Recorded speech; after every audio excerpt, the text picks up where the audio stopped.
or signing a letter of acceptance to build a Qatari Emiri Air Force facility at the Mountain Home Air Base in Idaho. The location will be host a contingent of Qatari F-15s and pilots to enhance our combined training, increase lethality, interoperability.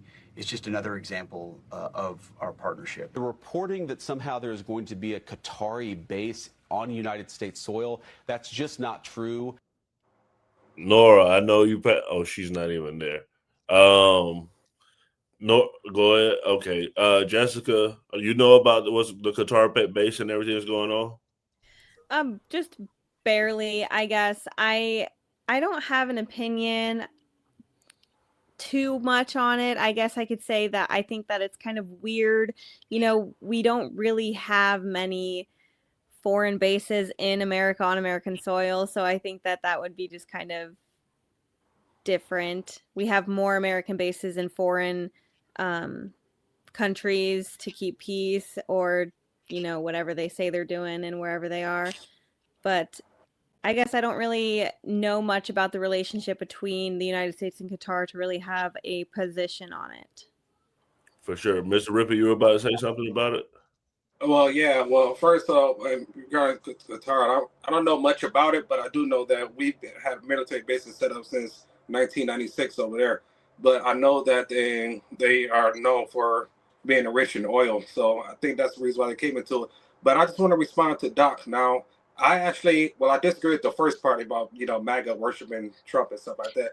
But I do agree that there is like a temporary fix, and I think Nora or Jessica, one of you guys said the exact same thing. It's a temporary fix, which I agree with. Because as long as the state of Israel stays the state of Israel, it's always going to be an apartheid state, and they're not that innocent. I'm not all pro-Israel. That's one thing I'm always criticizing Trump on. I don't understand why we got to cave and bow down to Israel so much, because they are extremely corrupt, especially the prime minister up there. And I don't want to get into conspiracy theories, but I actually agree with Doc on that.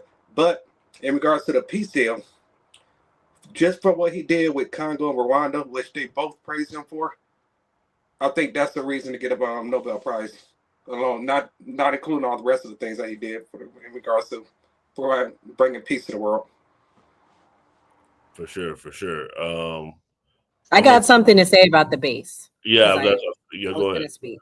Okay, guys. So I just want to educate a little bit. It's not going to be a base. It's going to be a training facility. And just so everyone's aware, this is nothing new. We have our partners come into America all the time. We partner with NATO allies, other Middle Eastern partners. And also, I want to make everyone aware about the relationship with Qatar. Qatar was one of our major reasons why we won the conflict in Iraq. They gave information. They have it so we can have our soldiers there ready and able to fly out in the Middle East as needed. So Qatar is an ally, always has been an ally. And also, they just gave Trump a plane. So they are an important ally in the region. They're also actually a major factor why that peace agreement, whether temporary or permanent, happened. They were negotiating the conversations between Hamas and the Palestinian Authority and Israel. So they are an ally. They are not, you know, this country, like people, I saw a lot of Islamophobia about it. And it's not like, you know, how you think it is. They're a modern country, they're modernized, and they're a partner of ours. People attacking him about the plane part, about saying that he's bought and paid for. But as far as J.D. Vance's credibility, this is him being accused of lying on MSNBC. White House Borders Czar Tom Homan was recorded on an FBI surveillance tape in September 2024, accepting $50,000 in cash. Did he keep that money or give it back?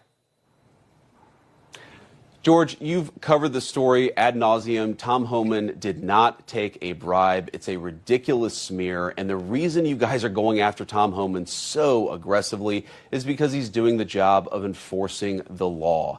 I think it's really preposterous. I know Tom. I think that he's a good man. He gets death threats. He gets attacked. He gets constantly threatened by people because he has the audacity to want to enforce the country's immigration laws. I think that it would be a much more interesting story about why is it that Tom Homan, who is simply enforcing Americans' immigration laws, is getting constantly harassed and threatened to the point of death threats. That's a much more interesting question that I think journalists should focus on. We can agree to disagree on that question. Well, wait, you said he didn't take a bribe, but I'm not sure you answered the question. Are you saying that he did not accept the $50,000? George, this story has been covered ad nauseum. He did not take a bribe. Did he accept $50,000? I'm sure that in the course of Tom Homan's life, he has been paid more than $50,000 for services. The question is, did he do something illegal? And there's absolutely no evidence that Tom Homan has ever taken a bribe or done anything illegal, which is why he's working in the administration. I'm asking you, did he accept the $50,000 that was caught on the surveillance tape? Did he accept that $50,000 or not? George, I don't know what you're talking about. Did he accept $50,000 for what? He was recorded on an audio tape in September 2024, an FBI surveillance tape, accepting $50,000 in cash. Did he keep that money? Accepting $50,000 for doing what, George? I'm not even sure I understand the question. Is it a crime? Even the far left media like yourself. So I'm actually not sure what the precise question is. Did he accept $50,000? Honestly, George, I don't know the answer to that question. What I do know is that he didn't violate a crime. So you don't, what was caught on the tape, you're saying right now you don't know whether or not he kept that money? I don't know what tape you're referring to, George. I saw media reports that Tom Homan accepted a bribe. There's no evidence of that. And here's, George, why fewer and fewer people watch your program and why you're losing credibility. Because you're talking for now 5 minutes with the Vice President of the United States about this story regarding Tom Homan, a story that I've read about, but I don't even know the video that you're talking about. Meanwhile, low-income women can't get food because the Democrats and Chuck Schumer have shut down the government. Right now, we're trying to figure out how to pay our troops because Chuck Schumer has shut down the government. You're focused on a bogus story. You're insinuating criminal wrongdoing against a guy who has done nothing wrong instead of focusing on the fact that our country is struggling because our government's shut down. Let's talk about the real issues, George. I think the American people would benefit much more from that than from you going down some weird left-wing rabbit hole where the facts clearly show that Tom Homan didn't engage in any criminal wrongdoing.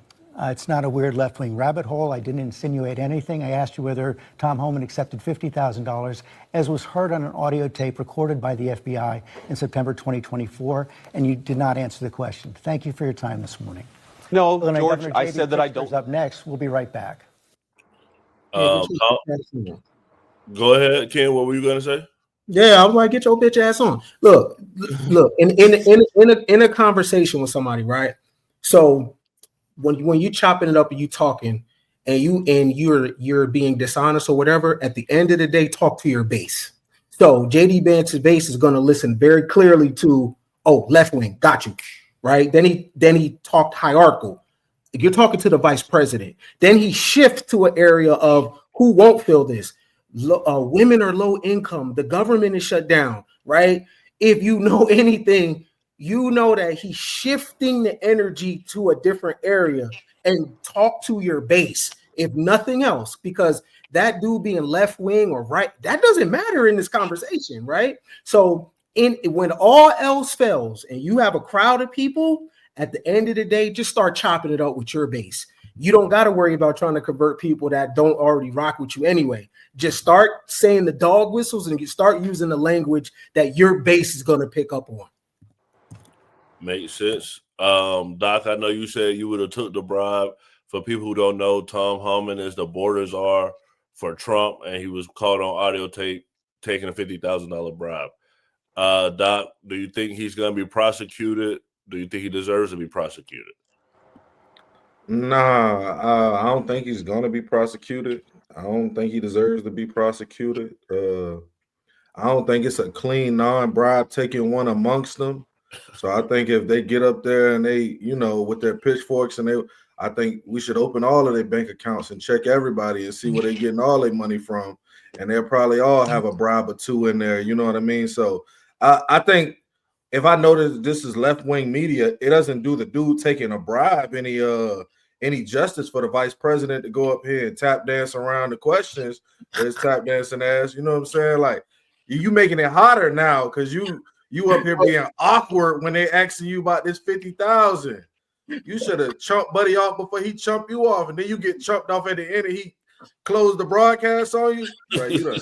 They coming looking for that 50 ball now. You know what I'm saying? But like, bro, all of them are taking money for something they shouldn't be. All of them are breaking the rules. I don't think he will be prosecuted. I don't think he should, because if you're gonna prosecute him we'll have to line them all up and walk them in the court like the DMV. Okay, for sure. So